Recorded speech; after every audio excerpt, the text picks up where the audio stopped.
Field trip. The next week, my ESL class takes a field trip to the zoo. Field trip is another English trick, like raining cats and dogs or a barrel of laughs, because there is no field and it's not a far trip, like the one I took from Africa. We take a yellow bus. When we get to the zoo, we must stand in line to get our tickets. The other kids complain, but I am used to lines. One day in the refugee camp, I stood in line for 9 hours to get a handful of corn. At last, a guiding lady walks us past birds and lizards, fish and butterflies, zebras and elephants. We're looking for animals from our homelands. I see gazelles standing on a low hill beyond a fence.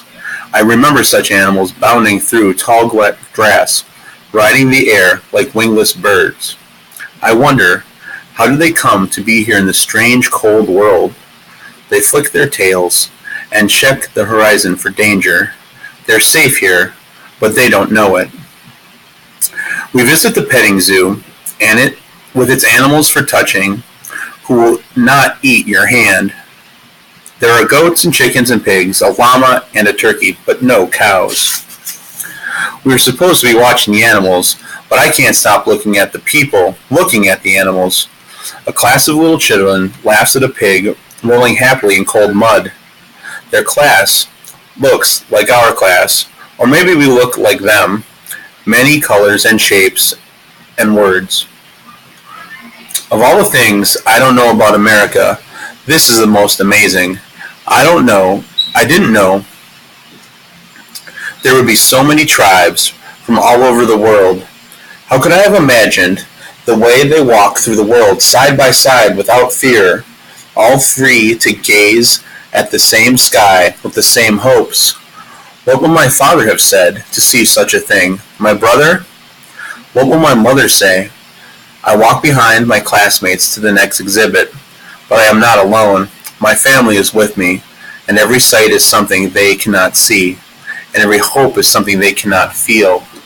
To carry them, unseen as wind, is a heavy burden. The question. All afternoon, my belly aches. Maybe I should have eaten more, I tell myself, but I know the hurt for hunger well.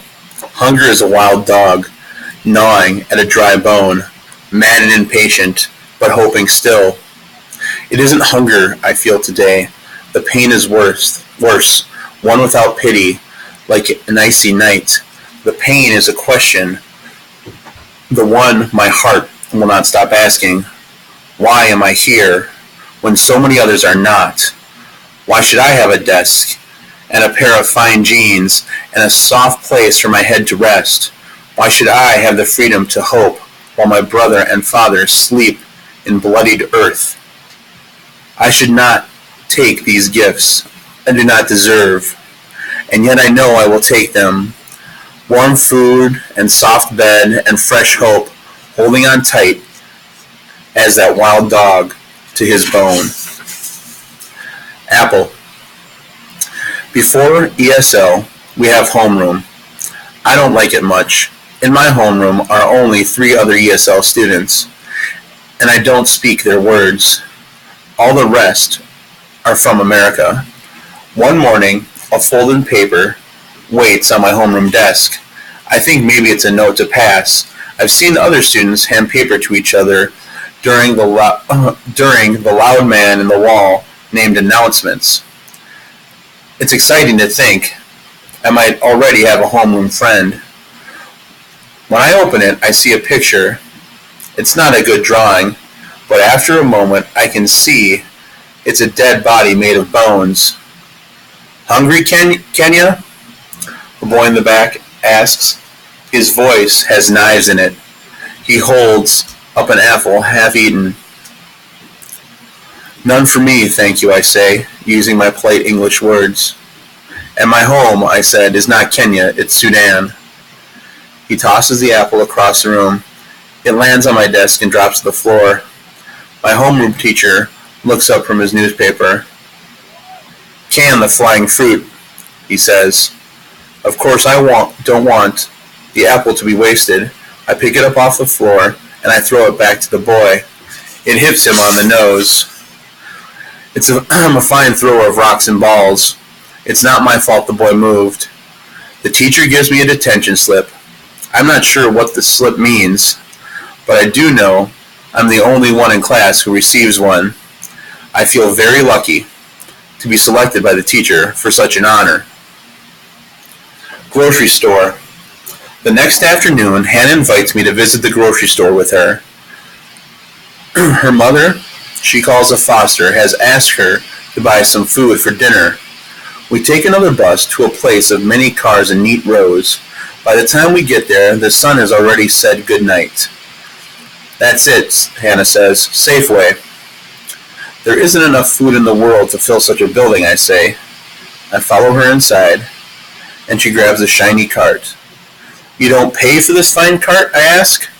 You just borrow it, she explains.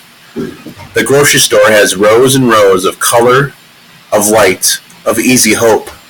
Hannah moves down the aisle, but I stand like a tree rooted firm, my eyes too full of this place, with its answers to prayers on every shelf. Hannah glances over her shoulder. You okay? She asks. I reach out to touch a piece of bright green food I've never seen before, and then I begin to cry. Hannah rushes to my side. It's okay, she says. We can leave if you want. She takes my hand, and we leave the empty cart and go outside. We sit on the icy bench and wait for the bus. A car whooshes past. Its lights cut the gloom like the eyes of a great cat prowling for food in the moonlight. The story I tell Hannah on the way home. In our tent in the camp, a baby was dying. Fleas teased her eyes, and her arms hung like broken sticks. Her mother was not much older than I am. All day long she whispered to her baby, drink, drink, drink, all day, all night. We couldn't sleep for the sound of it. But the baby had been hungry for too long, and the bottle went untouched, and after a while, the mother stopped rocking, and we went silent.